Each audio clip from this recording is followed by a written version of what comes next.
Watch this space. This is the journalism through the stars, illuminated from the oil of an olive tree, neither from the Oriental nor the Occidental. Your engagement through a like, share, and subscribe will propel us at warp speed towards the continuation of our mission to truthfully go where no news will have been going before. On my mark.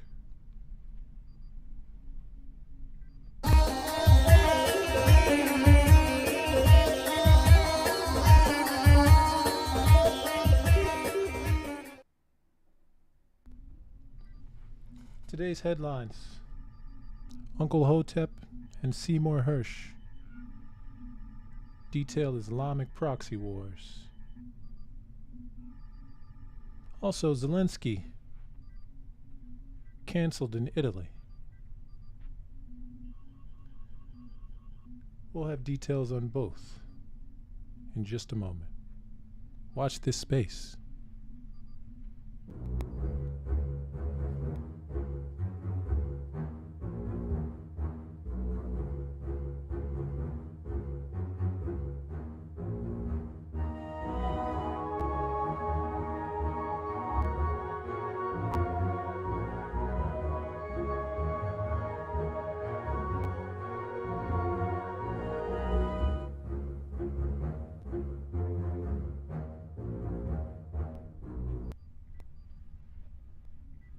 Uncle Hotep and Hotep Jesus of Hotep's Been Told You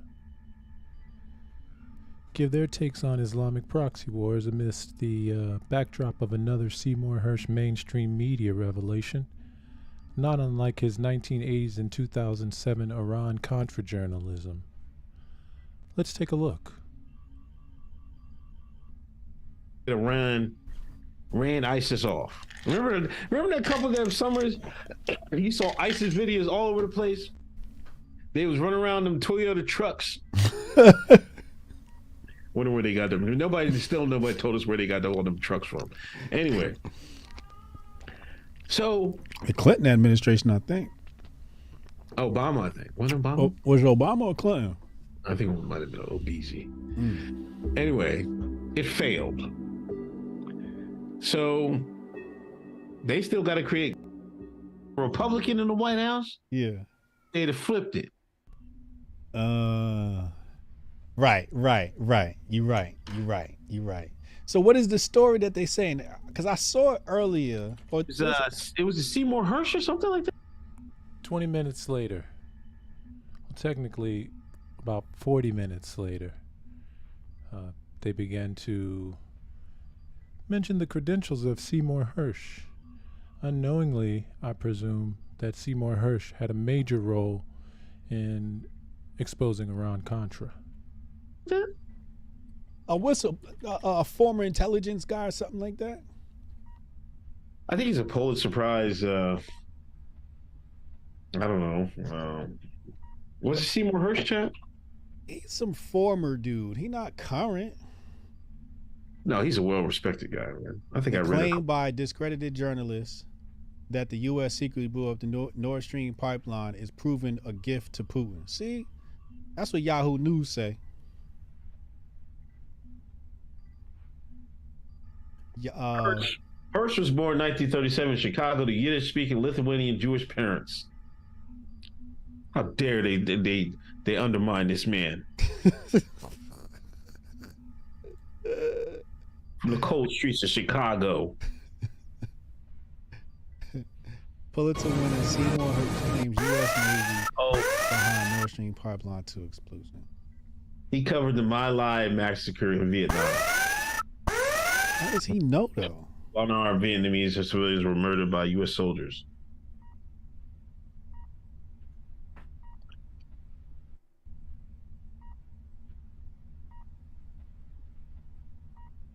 Awards, honors, and associations. Pulitzer Prize, George Polk Award. New York Post say right here, Pentagon spokesman, Marine Corps Lieutenant Colonel Garen J. Garn told the Post the United States was not involved in the Nord Stream explosion. That's what the Pentagon said. What they gonna say? Yeah, we did it. Try it again, boy. Try that shit again. Fucking do the illegal fucking shit ever. Just blowing up a pipeline, international waters, don't even belong to you.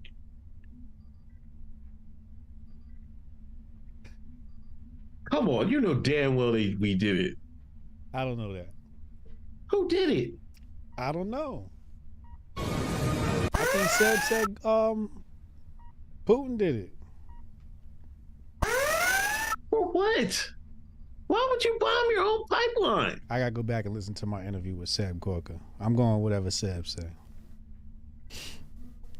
The whole notion of logic. You said, why would you bomb your own pipeline? Let's try and unpack that for a second. Let's try and de-emotionalize this for a second. Let's try and intellectualize this for a second. Let's try and rationalize this for a second. Yeah, great questions and great back and forth as well. So the New York Times, see, this is a Seymour Hersh article that he wrote. I think this is, if I'm not mistaken. So I'm not sure of the date with this one, but I think it's actually in the mid-2000s. And there was almost a revival of his reporting on the Iran-Contra episode, which was in the 1980s. And so here's a clip from CNN in 2007. Notice his, what rubs me is his pitting of Islamic sects against one another. Let's listen. Of your article, you have this explosive point in there about John Negroponte, who's now going to be the Deputy Secretary of State as opposed to the head of U.S. intelligence. You write this: I was subsequently told by the two government consultants and the former senior intelligence official that the echoes of Iran-Contra were a factor in Negroponte's decision to resign from the National Intelligence Directorship and accept the position of Deputy Secretary of State. Explain what you were hearing, because that's obviously a very explosive charge. Yes, it's probably the single most explosive, if you will, or depressing or distressing sort of thing I discovered in the last few months, which is simply this. This administration has made a policy change, a decision that they are going to put all the pressure they can on the Shiites. That is the Shiite regime in Iran, and they're also doing everything they can to stop Hezbollah, which is Shiite, the Hezbollah organization, from getting any control or any more of a political foothold in Lebanon. So they essentially, I quote, I saw Nasrallah, the head of Hezbollah, and he described it this way as fitna, the Arab word for civil war. As far as he is concerned, we are interested in recreating what's happening in Iraq and Lebanon, that is Sunni versus Shia. And in looking into that story, and I saw him in December, I found this, that we have been pumping money, a great deal of money, without congressional authority, without any congressional oversight. Prince Bandar of Saudi Arabia is putting up some of this money for covert operations in many areas of the Middle East where we think that we want to stop the Shiite spread or the Shiite influence. They call it the Shiite Crescent. And a lot of this money, and I can't tell you with absolute assurance how exactly, when and how, but this money has gotten into the hands, among other places in Lebanon, into the hands of at least three jihadist groups. There's three Sunni jihadist groups whose main claim to fame inside Lebanon right now is that they are very tough. These are people who are connected to Al-Qaeda who want to take on Hezbollah. So this government, at the minimum, we may not directly be filing money to them, but we certainly know that these groups exist.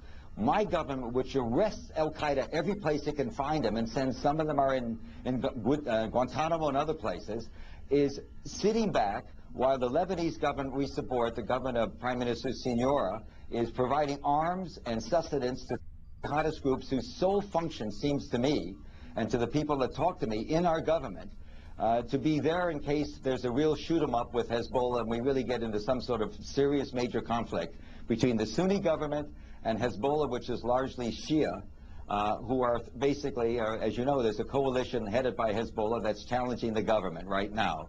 demonstrations, sit-ins, there's been some violence. So America, my country, without telling Congress, using funds not appropriated, I don't know where, but my sources believe much of the money obviously came from Iraq, where there's all kinds of piles of loose money, pools of cash that could be used for covert operations. All of this should be investigated by Congress, by the way, and I trust it will be. In my talking to membership members there, they're very upset that they know nothing about this. They have great many suspicions. We are simply in a situation where this president is really taking his notion of executive privilege to the absolute limit here, running covert operations, using money that was not authorized by Congress, supporting groups indirectly that are involved with the same people that did 9/11. And we should be arresting these people rather than looking the other way. And your bottom line, is that Negroponte was aware of this, obviously, and he wanted to distance himself from it. That's why he decided to give up the job at the state. Also, was not in tune with Cheney. There was a lot of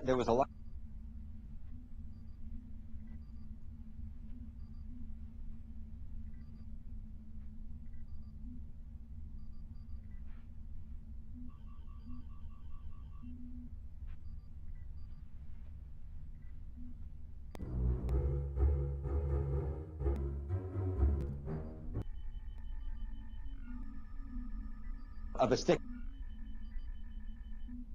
to run. As you know, this Pentagon has been running covert operations. I think Mr. Gates' job, and one of the things he wants to do, is get some control over it. But under Rumsfeld, we were running operations all over the world with who knows what money and who knows what authority, because most of those operations were not briefed to the intelligence committees. And the Pentagon has basically been open about it and saying, hey, this is military stuff. It has nothing to do with CIA operations. We have nothing to do with them. We're running military operations, and the president has the authority to do this. But Negroponte was unhappy in general about some of the things.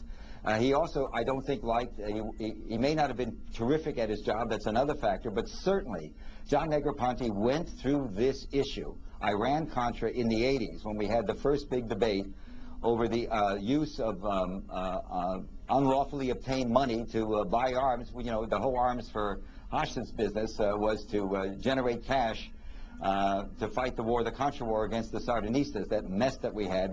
Negroponte was ambassador to Honduras there, very sensitive to the issue that took place 20 years ago. He did not want a repeat of it. And frankly, it's something that I think to be asking him in a congressional session or whatever. But I have that, you know, I understand this is very serious stuff. And my magazine understands this is very serious stuff. And we have really taken a lot of time with this story. And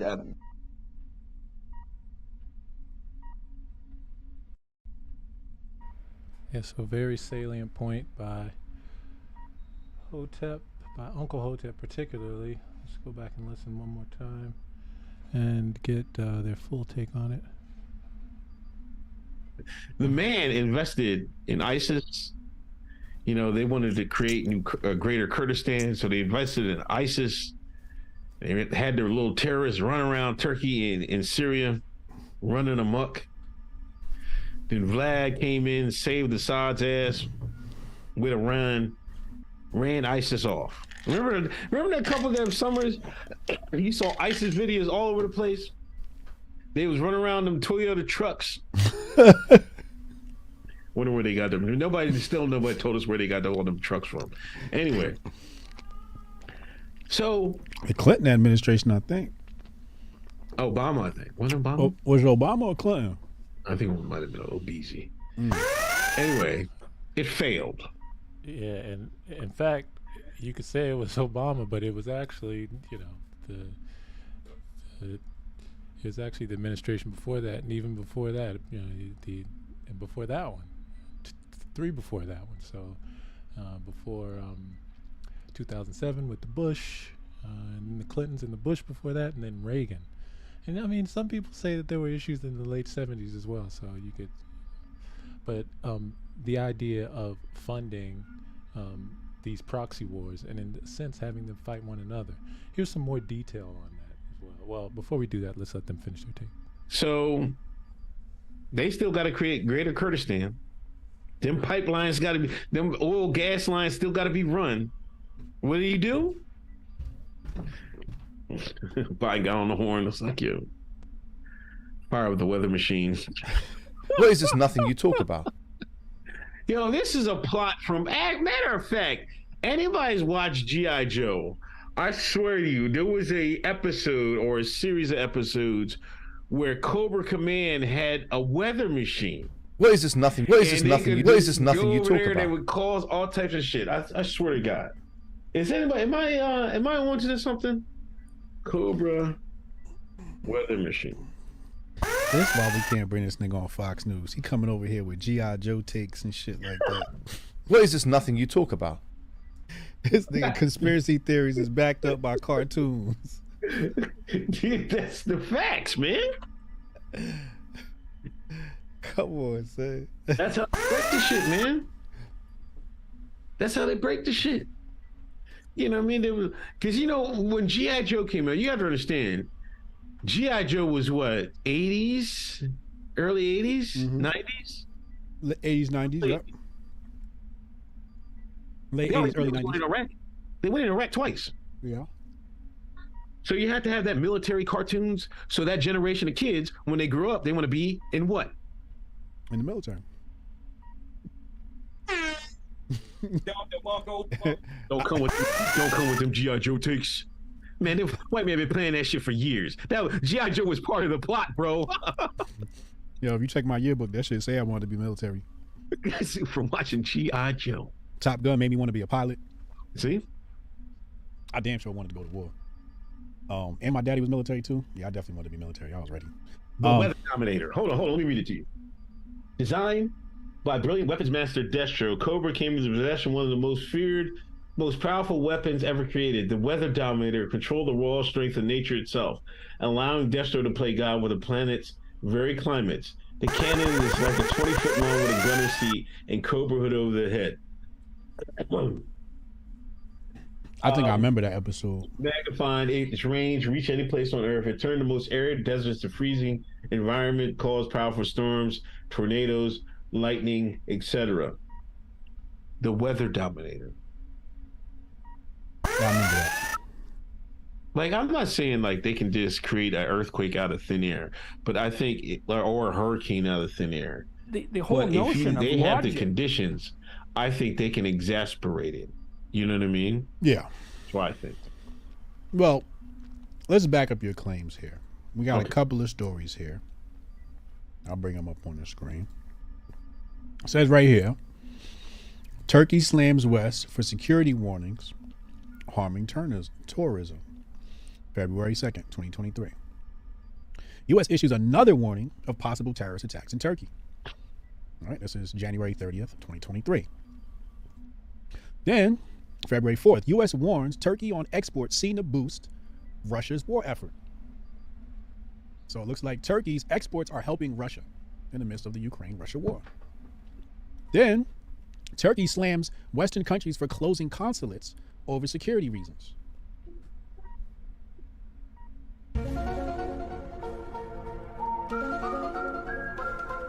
So right before an earthquake hits, the consulates close? Yeah, it's mighty spooky. It's mighty spooky.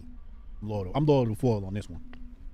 And there was a mayor. One of the Turkish mayors said, he even went Weather Dominator. He said, he accuses the U.S. seismic research ship of creating an artificial earth.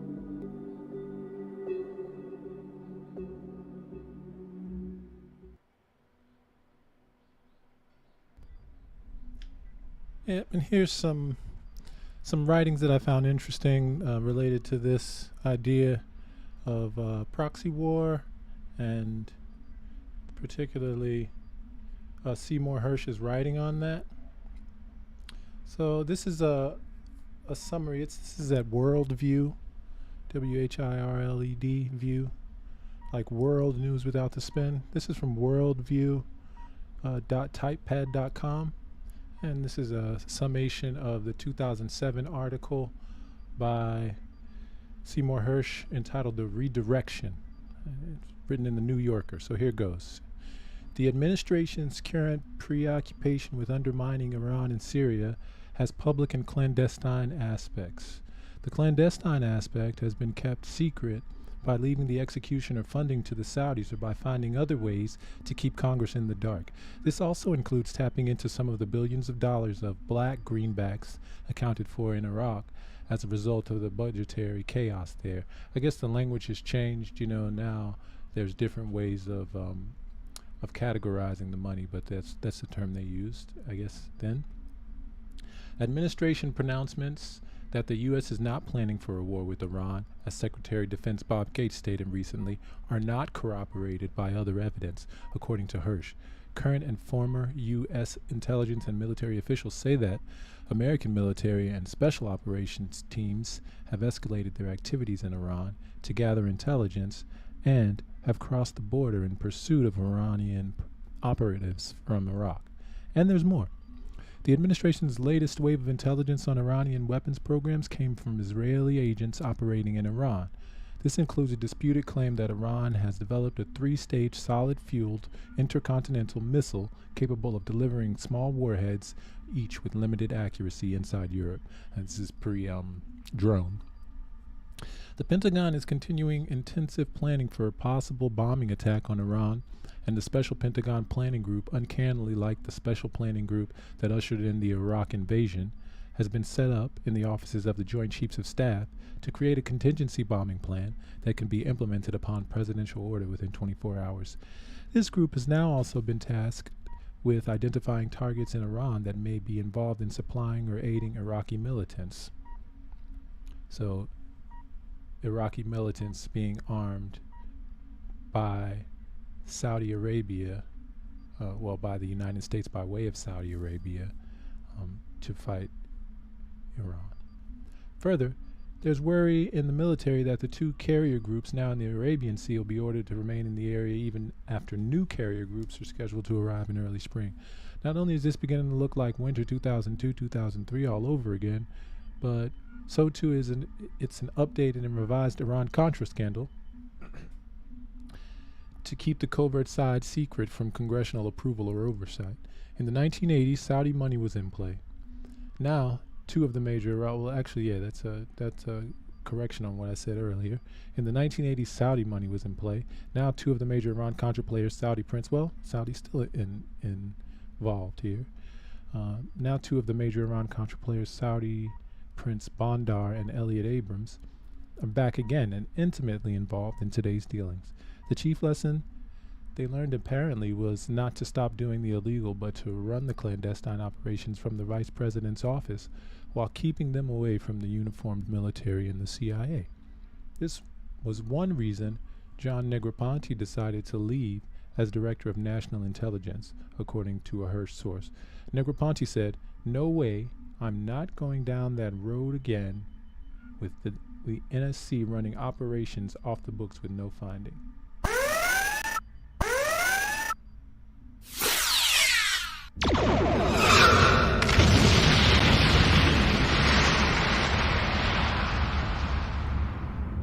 Negroponte had problems with this Rube Goldberg policy contraption for fixing the Middle East, even though he shared the White House's policy goals. Personal note, if this is correct, it corroborates with my knowledge of Negroponte the year I worked for him as Cultural Affairs Officer when he was ambassador to the Philippines. Remember the adage, once burned, twice shy? Or the adage? This is, this sentence here, I was thinking while I was reading it, it gives credence to the writer. And finally, I think that's about it, because he begins to ponder, or he begins to pontificate on it himself. And then here, there's a portion, let's see, a radio interview that I found that details the redirection article. Let's listen to a bit of that. I just finished. Quote, "It seems there has been, such as Jordan, Egypt, and Saudi Arabia. Covert operations has significantly shifted its Middle Eastern strategy. The redirection, as some inside the White House have called the new strategy, has brought the United States closer to an open confrontation with Iran, and, in parts of the region, propelled it into a widening sectarian conflict between Shiite and Sunni Muslims. To undermine Iran, which is predominantly Shiite, the Bush administration has decided, in effect, to reconfigure its priorities in the Middle East. In Lebanon, the administration has cooperated with Saudi Arabia's government, which is Sunni, in clandestine operations that are intended to weaken Hezbollah, the Shiite organization that is backed by Iran. The U.S. has also taken part in clandestine operations aimed at Iran and its ally Syria. A byproduct of these activities has been the bolstering of Sunni extremist groups that espouse a militant vision of Islam and are hostile to America and sympathetic to al-Qaeda. One contradictory aspect of the new strategy is that in Iraq, most of the insurgent violence directed at the American military has come from Sunni forces and not from Shiites. But, from the administration's perspective, the most profound and unintended strategic consequences of the Iraq War is the empowerment of Iran. Its president, Mahmoud Ahmadinejad, has made defiant pronouncements about the destruction of Israel and his country's right to pursue its nuclear program. And last week, its supreme religious leader, Ayatollah Ali Khamenei, said on state television that realities in the region show that the arrogant front headed by the U.S. and its allies will be the principal loser in the region.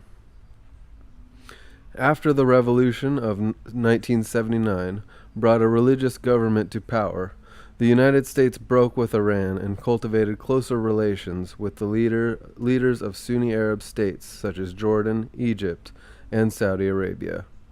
That calculation became more complex after the September 11th attacks, especially with regard to the Saudis. Al-Qaeda is Sunni, and many of its operatives came from extremist religious circles inside Saudi Arabia. Before the invasion of Iraq in 2003, administration officials, influenced by neoconservative ideologues, assumed that a Shiite government there could provide a pro-American balance to Sunni extremists, since Iraq's Shiite majority had been oppressed under Saddam Hussein. They ignored warnings from the intelligence community about the ties between Iraq's Shiite leaders and Iran, where some had lived in exile for years. Now, to the distress of the White House, Iran has forged a close relationship with the Shiite-dominated government of Prime Minister Nouri al-Maliki. The new American policy, in its broad outlines, has been discussed publicly. In testimony before the Senate Foreign Relations Committee in January, Secretary of State Condoleezza Rice said that there is, quote, a new strategic alignment in the Middle East, end quote, separating, quote, reformers and extremists, end quote.